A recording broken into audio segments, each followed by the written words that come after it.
Parents are choosing between bills and feeding their babies, while the Mark Carney government hides behind talking points.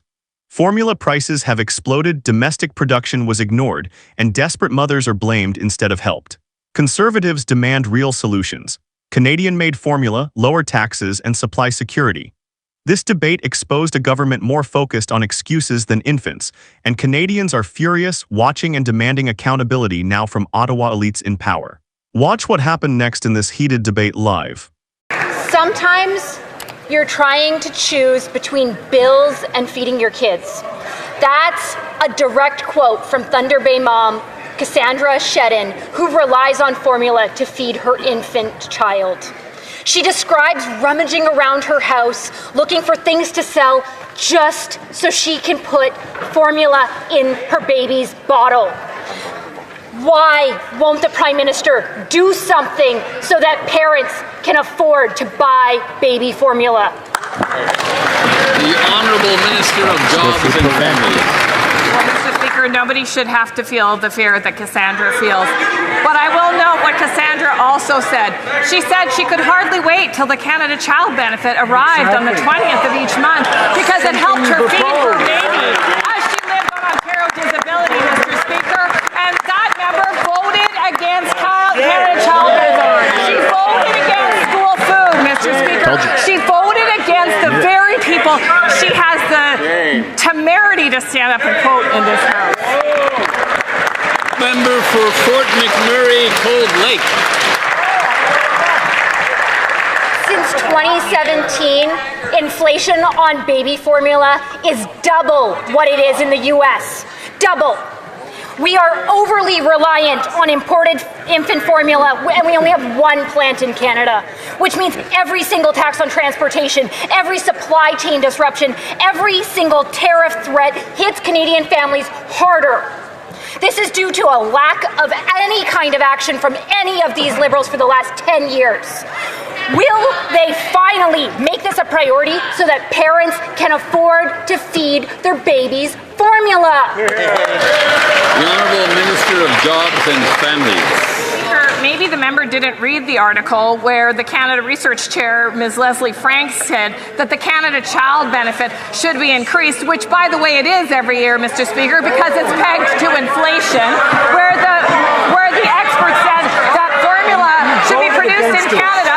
In this budget, we have money for innovation in agriculture, Mr. Speaker. How does that member think that Canada will be able to do anything if she votes against Canadians' interests time and time again? The Honourable Member for Fort McMurray, Cold Lake.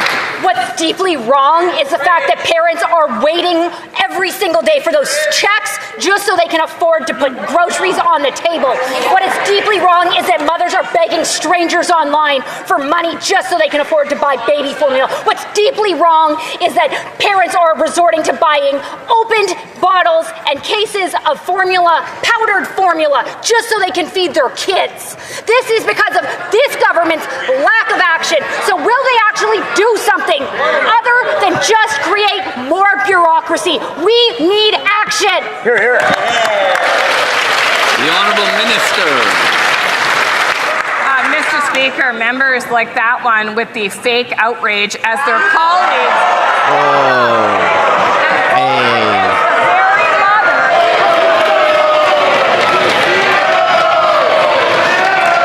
Shame on Patty, come on. Unparliamentary.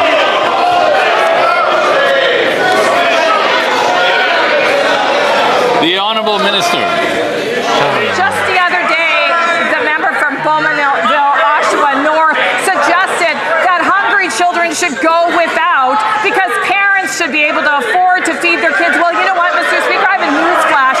Single mothers like I were in my day needed all the help we could get, and that's what we do for moms every single day in this House.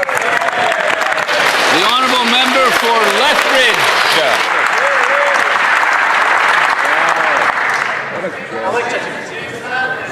This is from a minister who is completely out of touch with Canadians, who are struggling day in and day out to be able to afford the very basic necessities of life. Meanwhile, the members across the way heckle me while Canadians struggle and are going to the food bank in droves. That is because of this government's mismanagement. And they can do something about it. And one of the things that they can do about it is actually scrapping the fuel tax, which would bring down the cost of groceries. Why is this government hell-bent on keeping the fuel tax and making sure that Canadians cannot afford basic necessities? The Honourable Minister. The member opposite fails to acknowledge is that she voted against every measure that helps single mothers right now, every single day, whether it's fees reduced by early learning and childcare, whether it's access to dental care for children that don't have dental care benefits, whether it's fighting against school food, Mr. Speaker. These Conservatives stand up. They say they feel the pain of moms, especially single moms, but when push comes to shove, they vote against them time and again. The Honourable Member for Lethbridge. So what she is saying is that through socialist programs, Canadians can be provided for. That Canadians shouldn't be able to make ends meet on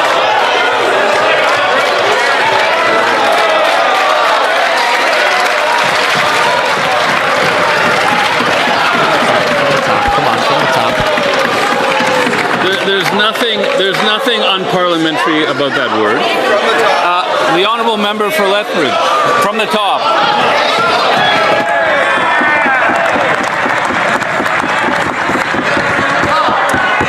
Food prices in this country have risen by 40%, which is way higher than 40% faster than the United States of America, which goes to prove that it has a whole lot to do with this government and its socialist policies.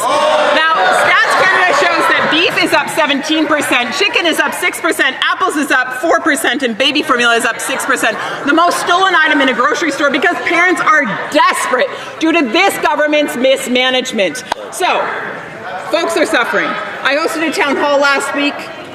Their faces, their stories came forward. These are more than stats, folks. What will this government do about it? The Honourable Minister. Well, Mr. Speaker, that's why I'm so proud to be a Liberal, because Liberals believe in helping each other. We believe that when a single mom is having a tough time, we should be there for her. We believe that when a family's down on their luck, we should have an employment insurance program that helps people out when they lose their job. We believe that when people can't access dental care for sometimes up to 20 years and live in pain, we should do something about that as a country. And you know what, Mr. Speaker? That's what Canadians believe. It's why we're known for our universal health care system, Mr. Speaker, because we care about it. Debate made one thing painfully clear. While Ottawa elites offer excuses, Canadian parents are running out of options. When feeding a baby becomes a political argument instead of a national priority, trust in leadership collapses. Canadians are watching, they are angry, and they are demanding change. So here's the question. If a government can't guarantee food for infants, does it still deserve the power to govern, yes or no?